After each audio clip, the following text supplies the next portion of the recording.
Hello, Outfest audience. My name is Ashley Hoyle. I'm Associate Programmer at Outfest, and I am here with some of the members of the film team in the shorts block, Heart to Break.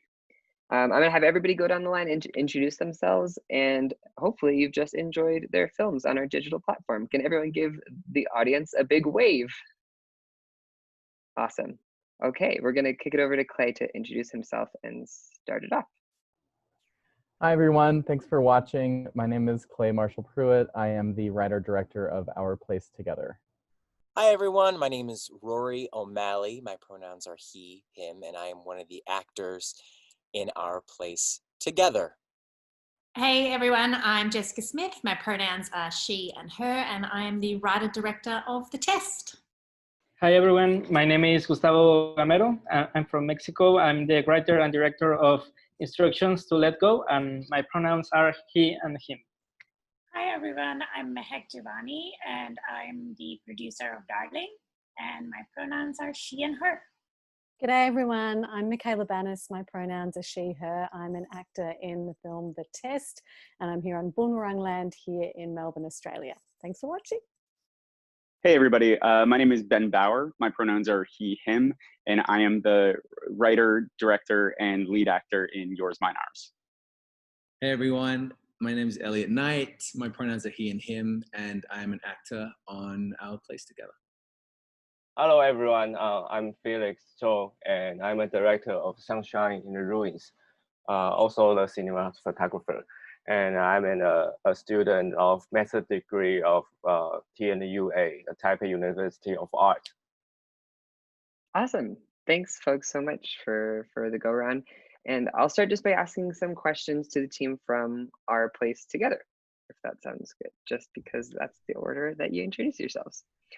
So this is for Clay, but anyone who contributed production-wise as well, wondering how did you select your shooting location? Oh, wow. First of all, I knew I was going to go first and screw something up. My pronouns are he, him. No worries. So shooting location, it's a great question. So my amazing producers, Alex Hughes and Whitney Lovell, and I started location scouting over a year ago. Shooting a running river scene somewhere near Los Angeles in the summer is a very tricky thing to accomplish. Absolutely. And the river was a very big character in the film. So we scouted all over Southern California and lots of places in the Southern Sierras. We ended up at Lower Peppermint Campground in the Sequoia National Forest, which is just south of Sequoia National Park. So I highly recommend going there, especially if you want to escape the terrible news, because there's no cell service. So, and it's also incredibly beautiful and a good place to just spend some time. It's gorgeous. And yes, it's very apt to find somewhere like that to escape, especially right now. And it definitely plays a really big part. So I'm also curious, from your cast members, can you tell us how the setting influenced your performances? It definitely influenced the performance because it's the title of the short film, Our Place Together. It really was about the setting and how remote it was and how special it was. And I have to say, I had full faith in Clay and everyone involved, but I was scared. I was scared to go camping. I was scared to be in the middle of nowhere. And so it certainly is very different to film or create in a place that challenges you as a person, let alone as an actor, and really kind of puts you in the mindset of where your character is. So there's no escaping the fact that you are in the wild when at night, when we're having our craft services and bats are above our head, which I think about. Clay and Ellie were so cool about it. I was not. Totally. I think I have a video of you, Rory, running from the bats at one point.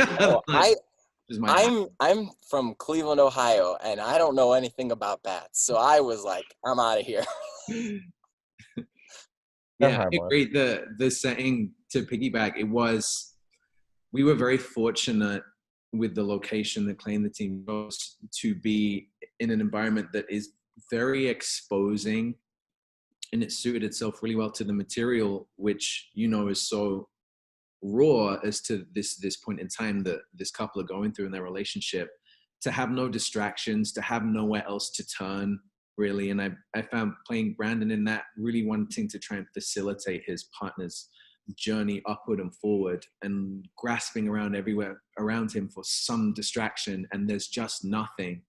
It felt like the perfect place and a beautiful place to shoot as well. No doubt, it's definitely very moving and very, very evocative of what the story was about. So props for the pick, and well done in your performances there. So I'm going to switch over to the team from The Test and ask Jessica, what was your animating impulse to write this film and to bring it forward and create it? Yeah, sure.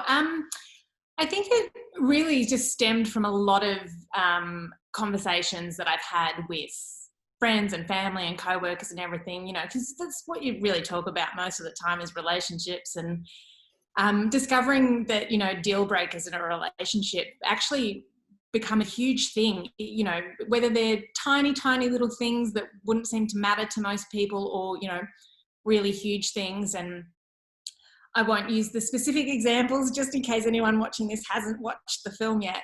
But it just, for me, it's sort of this idea that even in the most stable of relationships, something can come along and just shine a light on a vulnerability or an insecurity that you didn't really even realize was there. And then that opens up all these questions, and it becomes a sort of a much bigger thing than I think people realize. And I guess, without going into too much detail, specifically this kind of thing, because there's a twist in the film, and there's a perceived reality and an actual reality, and I think they exist in the same space. And I just kind of wanted to explore. Sometimes things seem like they could just be disappointing, or sometimes they could actually be a thing that blows your relationship apart, and that's pretty scary. Yeah, and that definitely comes through and across in the piece. It's got a sense of irreverence, but that it definitely has some weight as well. So I'm wondering, both from you and Michaela, what do you hope that people take away from your film, and how does your humor and your charm in the presentation contribute to that? I mean, I always love at the end of a film if you can kind of question or guess what happens afterwards. You know, I kind of, you know, are people going to be like, oh, I hope this happens, or I hope this happens, you know, without giving too much away. You want them to be on the side of the relationship, of course, but you know, and I think just especially at the moment, we all just need a bit of a laugh. So as much as there's this sort of poignancy and weight to the film, there's also this really fun side of it. And hopefully, fingers crossed, if I've done my job, people get a bit of a giggle out of it and walk away and go, oh my God, that was fun. You know, that would be great. Definitely. Yeah, for sure. I mean, I feel exactly the same way. And I guess also, as a queer film, for me, it's always really important to, you know, present an engaging and relatable story about two people, no matter who they are. And that was kind of an important thing for me, even though this is a lesbian couple. And I guess the ending is also a pretty typical lesbian occurrence. I just wanted it to be a really nice story about humans and human relationships and what they go through, and you know, the strength between people when there really is love and a connection there. And you know, as the credits roll, you understand that a new challenge has been presented to these two, but I think you get the idea that they're gonna figure it out. I certainly hope so. It absolutely came through in my watch, most certainly. Okay. And piggybacking off of that, actually, then my next question is for Gustavo. In your film, Instructions to Let Go, I feel like that idea of us really hanging on the edge of our seats to you know, imagine what what becomes of the characters. I'm curious from you, Gustavo, what do you hope that the audience sort of makes of the fate of your characters? I think, you know, we're all sort of looking forward to their future in that specific circumstance. Actually, I was not thinking about what the people need to feel. I was thinking about more the feelings that I was having at that time. But if I would expect something to feel is this empathy to that kind of relationships where the expectations doesn't achieve what you think about. So probably there's like an emptiness, or like you feel empty a little bit at the end, and you feel that this dream didn't come true.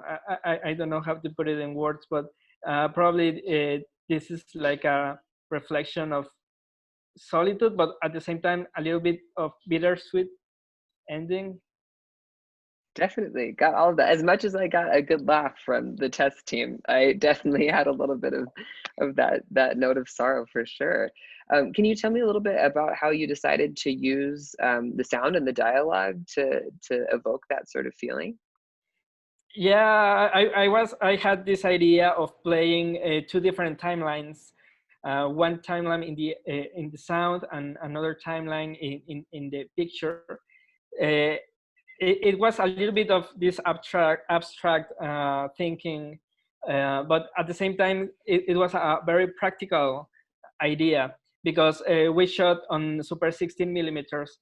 So we had just one film roll, and it's just 11 minutes. So we had to be very careful about what we were shooting. So I had to figure it out how to manage that risk.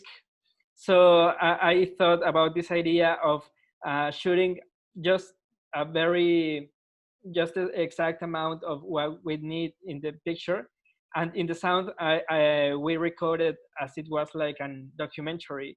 We had no script at all. We had just like numbers of situations or scenes, and I was playing with my actresses, like they were doing a little bit of improvisation.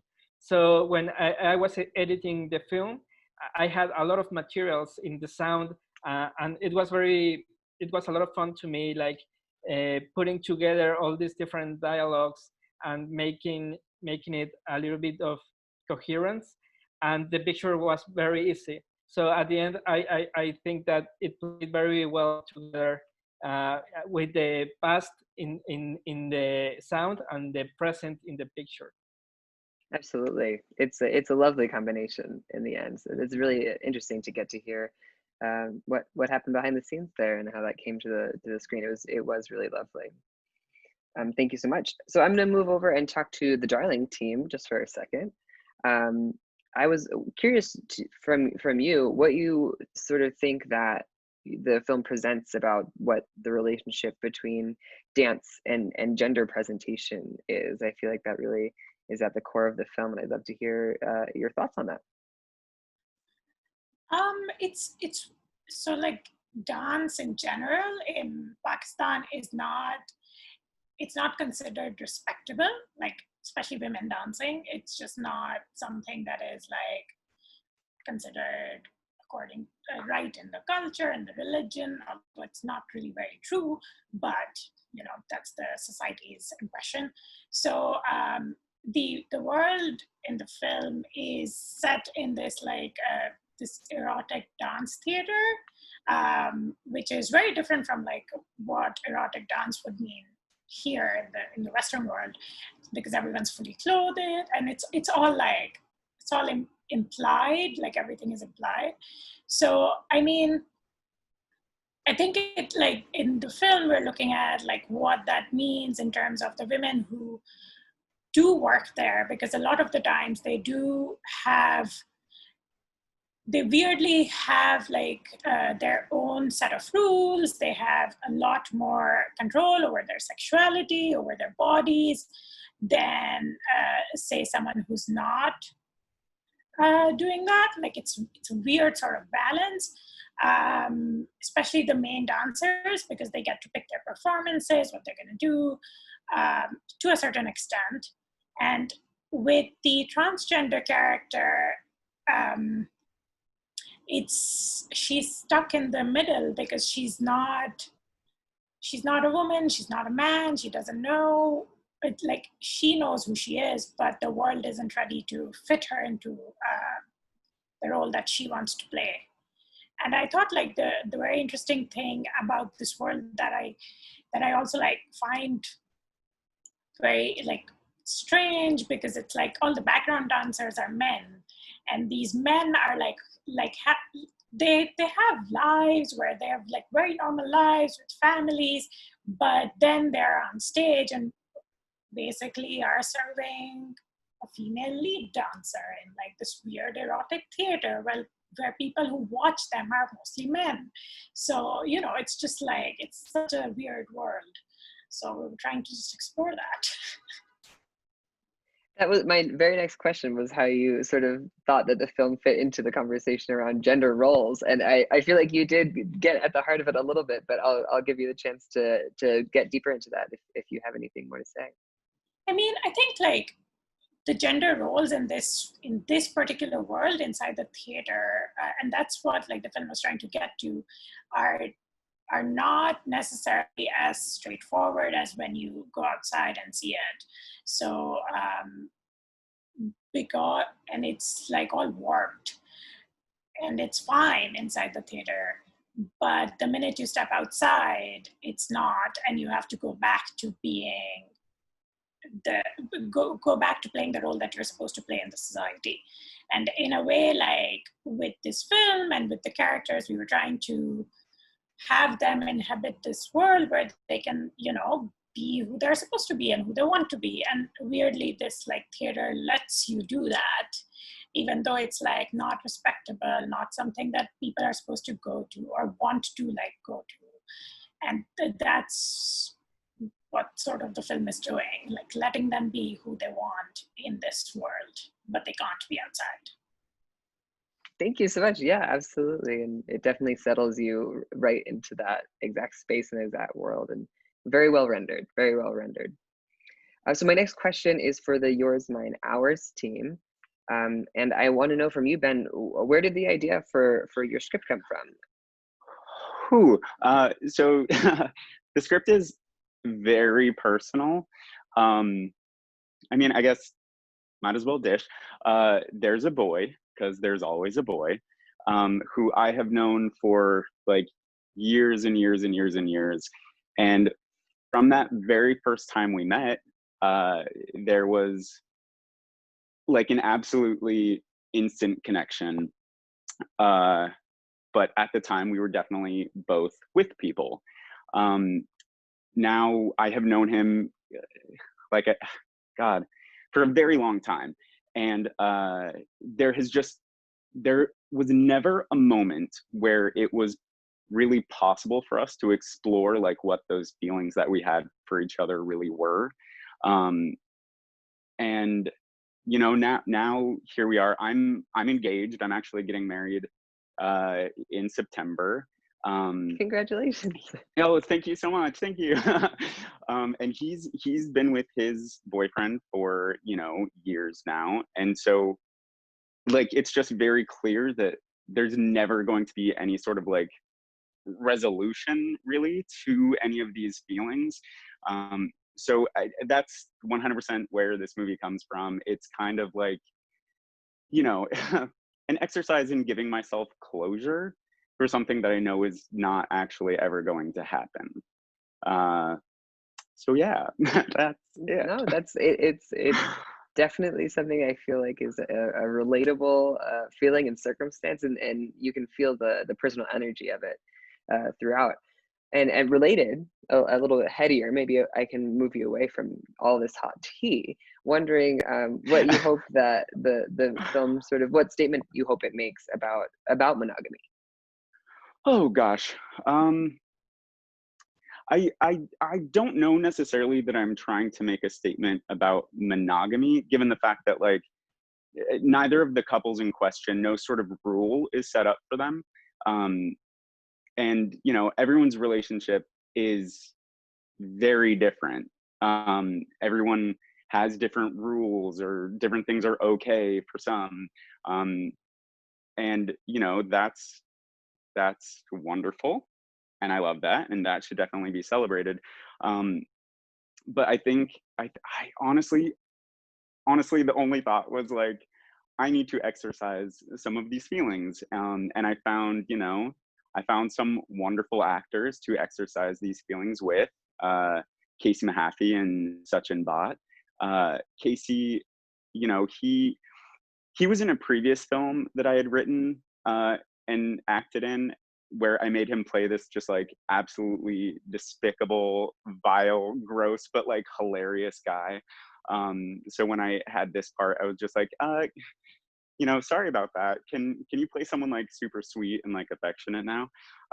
So that was super fun. And then Sachin, I went, like, I'm not gonna lie, I 100% thirst followed him on Instagram. And then he would post these, you know, clips of him acting and like stuff that he's been doing. And like, I was just like, so I sent him the script, and I was just like, you know what, if you identify with this at all, like, please let me know. Like, I would love for you to put yourself on camera. And he did, and it was like, it was the guy. Like, I was like, yeah. So yeah, the feelings, I would go so far as to say, are mostly exercised. Fabulous. That's great news. Silly of me to think I could even move you away from the hot tea. That's no, it's all tea all the time. It's definitely baked in. It's definitely baked in. Thank you. So Felix, I'll close it out by asking you a couple questions about Sunshine in the Ruins. And for a little bit of a circular moment, I'll ask you as well, what was the process like selecting where this film would be set? The location, of course, is so important to this one as well. Okay.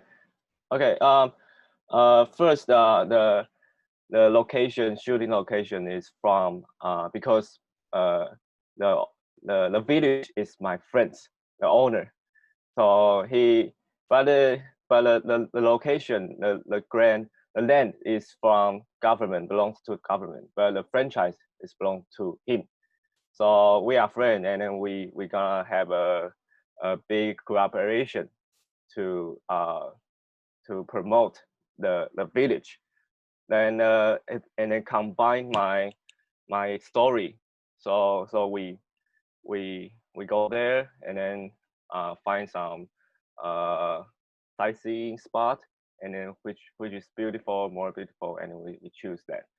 And a very special thing is that originally before shooting, I have been went there so many times, and then we all know that the hot spring inside the village is very special.